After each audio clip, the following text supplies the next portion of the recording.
শীতকালে হাঁসের মাংস সাথে যদি চালের গুঁড়ার রুটি থাকে তাহলে কতই না ভালো লাগে। আসসালামু আলাইকুম। আজকে আমার মা রান্না করবে হাঁসের মাংস। এই তো আগের দিন হাঁসের মাংসগুলোকে সব মসলা দিয়ে কষিয়ে রেখেছে। পরের দিন এই তো হাঁসের মাংসগুলো, এটাতে আর কোনো মসলা দেওয়ার কোনো প্রয়োজনই নেই।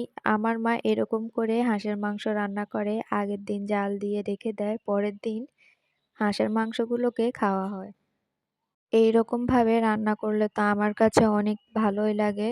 আপনাদের কাছে কেমন লাগে জানি না। তবে আমার মায়ের এইরকম হাঁসের মাংস রান্না আমার অনেকই ভালো লাগে।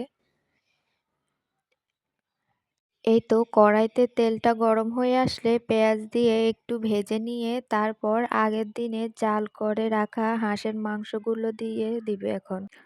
এখন এই মাংসের সাথে আরেকটু পানি এড করবে, তাহলেই হবে।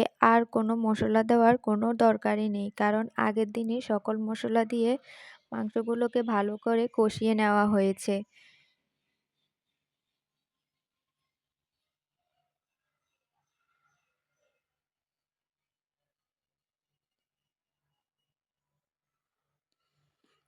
এই তো হাঁসের মাংসটাও প্রায় হয়ে এসেছে, এখন শুধু খাওয়ার পালা।